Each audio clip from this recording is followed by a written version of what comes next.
ಸಹಜವಾಗಿ ಎಲ್ಲ ಸಂಸದರನ್ನು ಇವತ್ತು ಸಭೆ ಕರೆದಿದ್ದಾರೆ. ನಾವೆಲ್ಲ ಕರ್ನಾಟಕದ ಎಲ್ಲ ಸಂಸದರು ಕೂಡ ದಿಲ್ಲಿ ಬಂದಿದ್ದೇವೆ, ಸಭೆಯಲ್ಲಿ ಭಾಗವಹಿಸ್ತೇವೆ.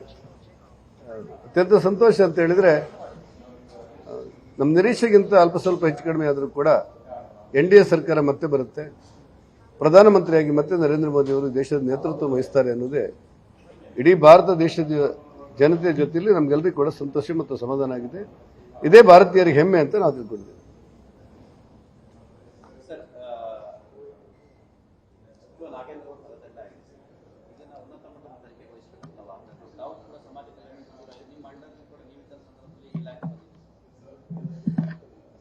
ಇಲ್ಲಿ ಚರ್ಚೆ ಇರುವುದು, ನಾನು ಕರ್ನಾಟಕದ ಗೌರವಾನ್ವಿತ ಮುಖ್ಯಮಂತ್ರಿಗಳಾಗಿರುವ ಸನ್ಮಾನ್ಯ ಸಿದ್ದರಾಮಯ್ಯನವರಿಗೆ ಒಂದು ಪತ್ರವನ್ನು ಇವತ್ತು ಬರೀತಾ ಇದ್ದೇನೆ. ಹಿಂದಿನ ಶಾಸಕರಾಗಿದ್ದು, ನಮ್ಮ ಪಾರ್ಟಿಯಲ್ಲಿದ್ದು ಹಿಂದೆ ಶಾಸಕರಾಗಿದ್ದಂಥ ಗೂಳಿಹಟ್ಟಿ ಶೇಖರ್ ಅವರು ನಿನ್ನೆ ಒಂದು ವಾಯ್ಸ್ ಮೆಸೇಜ್ ಹಾಕಿ, ನಾನು ಸಚಿವನಾಗಿರುವಂಥ ಇಲಾಖೆಯಲ್ಲಿ ಕೂಡ ಭ್ರಷ್ಟಾಚಾರ ಆಗಿದೆ ಅಂತ ಹೇಳಿದ್ದಾರೆ. ಬಹುತೇಕ ನಾನು ಆ ಕಾರಣಕ್ಕೆ ಮುಖ್ಯಮಂತ್ರಿಯವರ ಹತ್ರ, ಸಿದ್ದರಾಮಯ್ಯನವರ ಹತ್ರ ಆಗ್ರಹಪಡಿಸ್ತೇನೆ.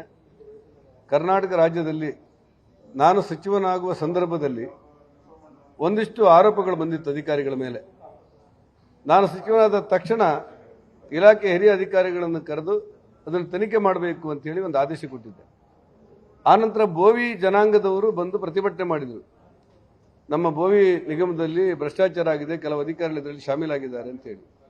ಮಾನ್ಯ ಮುಖ್ಯಮಂತ್ರಿ, ಅವತ್ತಿನ ಮುಖ್ಯಮಂತ್ರಿಗಳಾದ ಬೊಮ್ಮಾಯಿ ಸರ್ ಜೊತೆಯಲ್ಲಿ ಮಾತಾಡಿ ಅದನ್ನು COD ತನಿಖೆಗೆ ಹಾಕಿದ್ದೆ. ನಿರ್ದಾಕ್ಷಿಣ್ಯವಾಗಿ ಕ್ರಮ ತೆಗೆದುಕೊಳ್ಬೇಕು ಅಂತ ಹೇಳಿದ್ದೆ.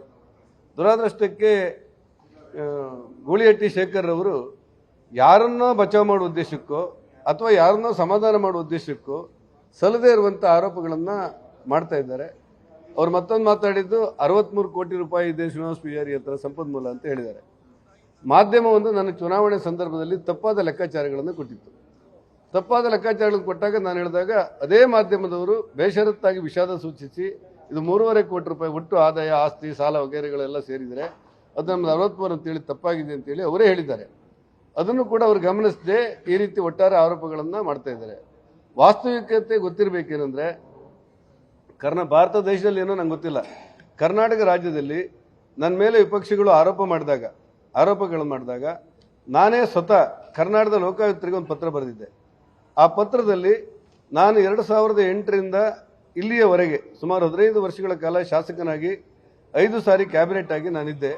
ನನ್ನ ಸಂಪನ್ಮೂಲಗಳನ್ನು ತಾವು ಪರಿಶೀಲನೆ ಮಾಡಬೇಕು, ₹1 ಆಕ್ರಮ ಆಗಿದ್ದರೆ ನನ್ನ ಮೇಲೆ ಕ್ರಮ ತೆಗೆದುಕೊಳ್ಬೇಕು ಅಂತೇಳಿ ನಾನೇ ಕರ್ನಾಟಕದ ಲೋಕಾಯುಕ್ತರಿಗೆ ನನ್ನ ಮೇಲೆ ನಾನು ದೂರು ಕೊಟ್ಟಿದ್ದೆ.